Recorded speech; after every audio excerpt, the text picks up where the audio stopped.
To finalize tonight, I'll give you a story that, in my opinion, it was worth to come to the world just to listen to the story. Pesach, 1945.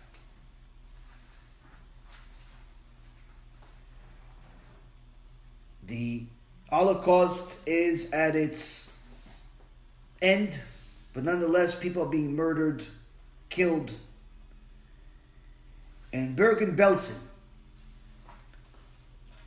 the Rabbi of Bloshov, is in the camp, and he is a tzaddik that is so precise with his avodat Hashem that he's counting the days and the hours to make sure that he knows when to pray, when to tell people Shabbat, when to tell people Pesach.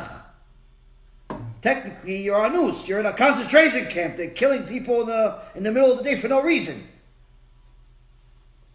All the Rebbe from Bolzov has Hashem. One day he tells, a week before Pesach, Rabotai, Pesach is coming. Pesach? What do you want from us? We have to make matzah. Matzah, we haven't eaten in 2 days. We don't have bread. You want us to make matzah? Because it doesn't make it up. We have to find a way to make matzah. And he starts getting everybody together, and they start getting stuff together. They make matzah. I mean, miracle after miracle. The whole week, everybody's grinding up a grain here, grain here, grain here, grain here. They make matzah. The night of the Seder, German General Yimach Shimon V'Zichram comes into the place. He sees there's matzah. He says, who's responsible for this? The Rebbe. Everybody looks at the Rebbe. He takes one of his bats and he starts literally breaking all of his bones. He starts hitting him with an intention to kill him. The fact that he didn't kill him is pure miracle, no different than Mount Sinai. He starts hitting him and hitting him and hitting him. But just to make sure that everybody gets the point, he takes all of the matzah, ruins it, and does his defecates on it. To make sure no one's eating matzah. After he leaves, there's blood everywhere. Some weren't even sure if the Rebbe's still alive.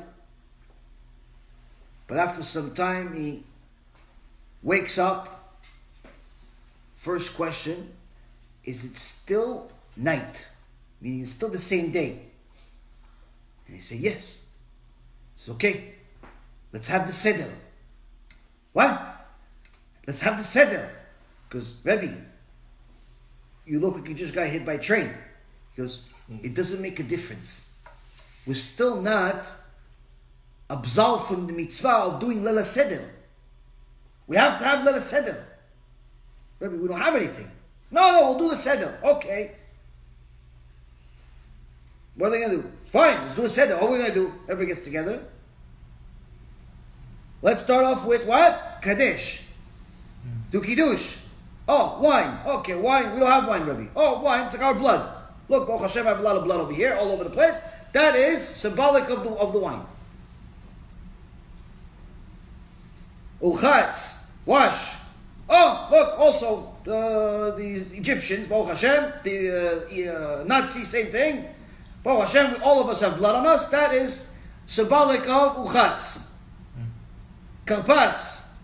Karpas, oh, we're slaves right now. Same thing, symbolic of that. They get all the way to matzah. They call the Rav. Okay, what about matzah? He ruined everything. He defecated on everything. There's no matzah. He takes his hand. He opens his hand. He says, before he started hitting me, I took a small little piece. A small little piece, and I have it in my hand. This is the matzah. And I said, wow. So they're waiting for him to eat it. He's like, no. You're Jews too. We're going to have a lotto. We're going to have a lotto of who is going to eat the matzah. They said, Rebbe, you're the one that toiled for it. You're the one that had the idea for it. You're the one that almost died for it. Chavod Kvod Harav. He goes, Ma pitom. Why me? Well, I'm more Jew than you. No. We're going to have a lotto. Whoever wins is going to get the matzah. At that moment, a lady comes from the back and says, Rabbi, please, let me through. They let her through. It's a woman with a 4-year-old kid, little boy.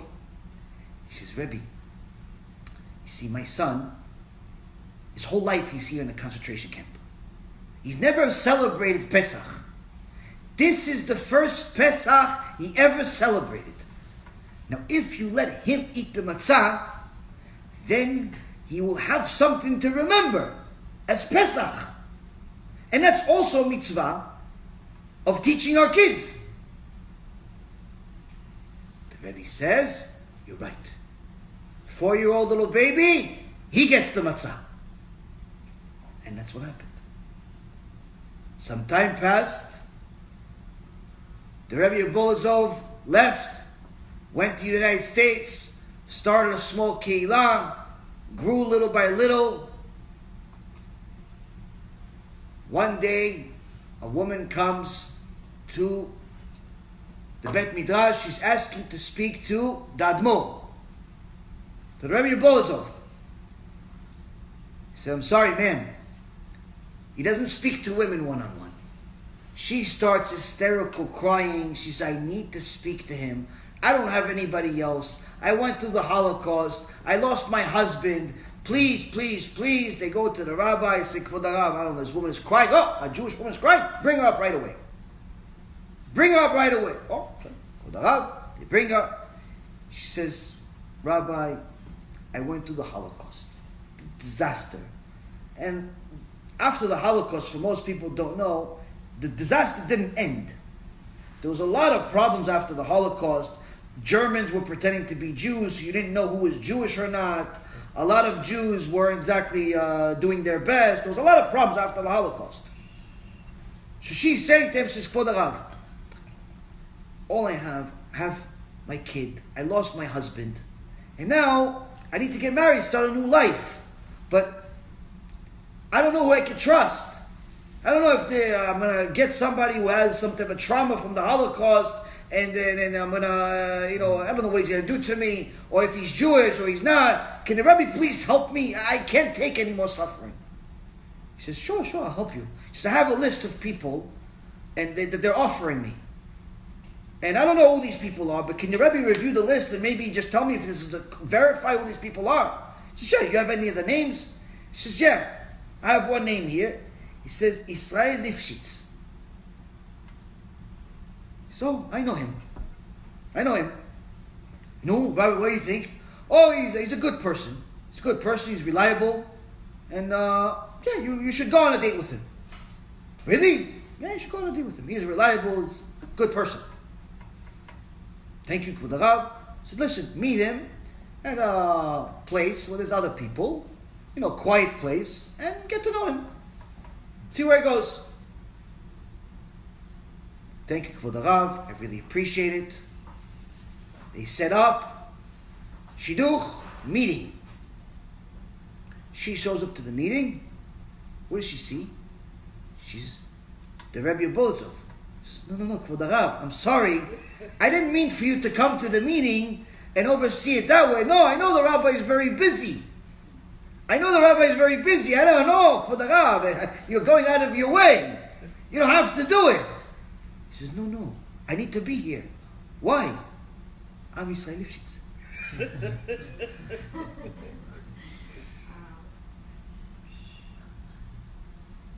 Am Yisrael Lifshitz. Who's the woman? The woman with the 4-year-old. Mm-hmm. They got married, and today, the Admor, the leader, is that 4-year-old. It's that 4-year-old. He's the leader. He's the Admor. That's Hashem being sweet. When the salvation comes, Rabotai Yekarim, it's as sweet as can be. But on the way to salvation, there may be some bones crushed. Mm-hmm. There may be some tragedy. It may look ugly as can be. Pesach is a time that we're reminded that as ugly as it can be, Hashem is driving the wheel. Hashem knows what He's doing. As ugly as certain things in our life look, certain tragedies, certain issues that are happening, fighting, whatever it is, as long as you're connected to HaKadosh Baruch Hu, you need to know, rule number one, He is the one doing all of it. All of it. As ugly as it is, He's in it. With you. And He'll get you out of it also. Pesach is a time for us to connect to HaKadosh Baruch Hu to the highest level. Through the trauma that our brothers and sisters went through. The trauma that our forefathers went through. The trauma that we're going through. Connect to Him through that. Why? Because if you connect to Him through the tragedy, you're also going to connect to Him through the salvation. Because overcoming the obstacles is what builds our emunah.